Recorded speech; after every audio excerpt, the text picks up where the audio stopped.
ആകാശവാണി നമസ്കാരം. പ്രത്യേക വാർത്താ ബുള്ളറ്റിൻ വായിക്കുന്നത് നിരഞ്ജന.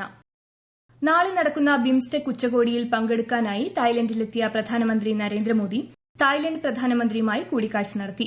6 കരാറുകളിൽ ഇന്ത്യയും തായ്ലൻഡും ഒപ്പുവച്ചു. തായ്ലൻഡ് സന്ദർശനം പൂർത്തിയാക്കി നാളെ ശ്രീലങ്കയിലേക്ക് തിരിക്കുന്ന പ്രധാനമന്ത്രി ശ്രീലങ്കൻ പ്രസിഡന്റ് അനുരകുമാര ദിസനായകയുമായി കൂടിക്കാഴ്ച നടത്തും. രാജ്യസഭയിൽ വഖഫ് ഭേദഗതി ബിൽ 2025 സംബന്ധിച്ച ചർച്ചകൾ തുടരുന്നു.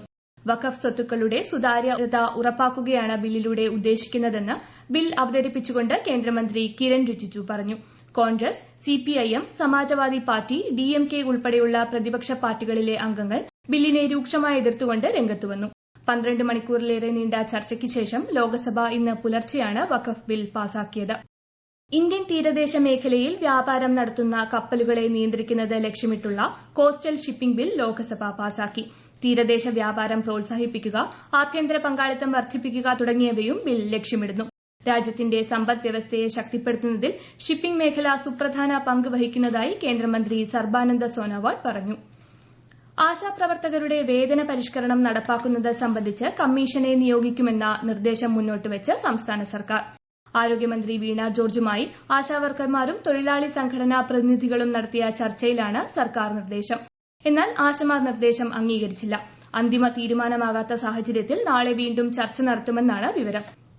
2027ഓടെ സംസ്ഥാനത്ത് ഉയർന്ന വൈദ്യുതി ആവശ്യകത 7000 മെഗാവാട്ട് കവിയുമെന്ന് EMC പഠന റിപ്പോർട്ട്. ഊർജ്ജ സംരക്ഷണത്തിന്റെ പ്രായോഗികതയെക്കുറിച്ച് സർക്കാരിന് സമർപ്പിച്ച പഠന റിപ്പോർട്ടിലാണ് വിലയിരുത്തൽ. വൈദ്യുതി വാഹന ചാർജിംഗും എയർ കണ്ടീഷനിംഗ് ഉപയോഗവുമാണ് വർധനവിന്റെ പ്രധാന കാരണങ്ങളായി ചൂണ്ടിക്കാട്ടുന്നത്. എറണാകുളം മുനമ്പം ഭൂമി വിഷയത്തിൽ കോഴിക്കോട് വഖഫ് ട്രിബ്യൂണലിന്റെ പരിഗണനയിലുള്ള കേസിൽ കക്ഷി ചേരാനുള്ള മുനമ്പം നിവാസികളുടെ ഹർജിയിൽ ഈ മാസം 7-ന് വിധി പറയും. കേസിൽ കോടതി ഇന്ന് വാദം കേട്ടിരുന്നു. ഫറൂഖ് കോളേജ് നൽകിയ അപ്പീൽ ഹർജിയാണ് ട്രിബ്യൂണലിന്റെ പരിഗണനയിലുള്ളത്.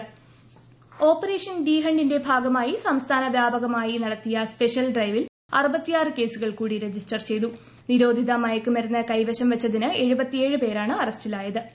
കോഴിക്കോട് ജില്ലാ സ്പോർട്സ് കൌൺസിലിൽ ജില്ലാ ഫുട്ബോൾ അസോസിയേഷന്റെ സഹകരണത്തോടെ നടത്തുന്ന ലഹരിക്കെതിരെ 1000 ഗോൾ ക്യാമ്പയിനിന്റെയും വേനൽ അവധിക്കാല പരിശീലന പരിപാടിയുടെയും ഉദ്ഘാടനം അഹമ്മദ് ദേവർകോവിൽ MLA നിർവഹിച്ചു. 11 കായിക ഇനങ്ങൾക്കാണ് കുറഞ്ഞ നിരക്കിൽ പരിശീലനം നൽകുന്നത്. എല്ലാ ക്യാമ്പുകളിലും പരിശീലനം ആരംഭിക്കുന്നതിന് മുമ്പായി ലഹരിക്കെതിരെ പ്രതിജ്ഞയെടുക്കും. ഉപയോഗശൂന്യമായ മരുന്നുകളുടെ ശാസ്ത്രീയ നിർമ്മാർജ്ജനം ലക്ഷ്യമാക്കി സംസ്ഥാന സർക്കാർ ആരംഭിച്ച എൻ പ്രൌഡ് പദ്ധതിക്ക് കോഴിക്കോട് ഉള്ളിയേരി ഗ്രാമപഞ്ചായത്തിൽ തുടക്കമായി. ഇതോടെ സംസ്ഥാനത്ത് പദ്ധതി നടപ്പാക്കുന്ന രണ്ടാമത്തെ തദ്ദേശ സ്വയംഭരണ സ്ഥാപനമായി ഉള്ളിയേരി മാറി. ഡ്രഗ്സ് കൺട്രോൾ വകുപ്പിന്റെ നേതൃത്വത്തിലാണ് പദ്ധതി നടപ്പാക്കുന്നത്. കോഴിക്കോട് സാമൂതിരി KC ഉണ്ണിയനുജൻ രാജ നിര്യാതനായി. 100 വയസ്സായിരുന്നു. വാർദ്ധക്യ സഹജമായ അസുഖങ്ങളെ തുടർന്ന് കോഴിക്കോട് സ്വകാര്യ ആശുപത്രിയിൽ ചികിത്സയിലായിരുന്നു. ഭൌതികദേഹം നാളെ 8 മണി മുതൽ 11 മണി വരെ കോഴിക്കോട് ടൌൺ ഹാളിൽ പൊതുദർശനത്തിന് വയ്ക്കും. കോട്ടയ്ക്കൽ കിഴക്കേ കോവിലകം ശ്മശാനത്തിൽ ഉച്ചയ്ക്ക് 2 മണിക്ക് സംസ്കാര കർമ്മങ്ങൾ നടക്കും. തിരുവനന്തപുരം സെൻട്രൽ റെയിൽവേ സ്റ്റേഷൻ നവീകരണ പ്രവർത്തനങ്ങളുടെ ഭാഗമായി മറ്റന്നാൾ മുതൽ സ്റ്റേഷൻ പരിസരത്ത് പാർക്കിംഗ് നിയന്ത്രണം ഏർപ്പെടുത്തുമെന്ന് അധികൃതർ അറിയിച്ചു. യാത്രക്കാർ മാറ്റങ്ങൾ കണക്കിലെടുക്കണമെന്നും റെയിൽവേ അധികൃതർ അഭ്യർത്ഥിച്ചു. തിരുവനന്തപുരം നഗരത്തിൽ അറ്റകുറ്റപ്പണികൾ പൂർത്തീകരിച്ച് അരുവിക്കരയിൽ ജലവിതരണം പുനരാരംഭിച്ചു. പൊതുജനങ്ങളുടെ ബുദ്ധിമുട്ട് ലഘൂകരിക്കുന്നതിനും ഇടയ്ക്കിടെ അറ്റകുറ്റപ്പണികൾ നടത്തുന്നത് ഒഴിവാക്കുന്നതിനുമായി 3 ഇടങ്ങളിലായി നടത്തേണ്ട പ്രവൃത്തികൾ ഒരേ സമയം ക്രമീകരിക്കുകയായിരുന്നു. 15ാമത് ഹോക്കി ഇന്ത്യ സീനിയർ പുരുഷ ദേശീയ ചാമ്പ്യൻഷിപ്പിന് നാളെ തുടക്കമാകും.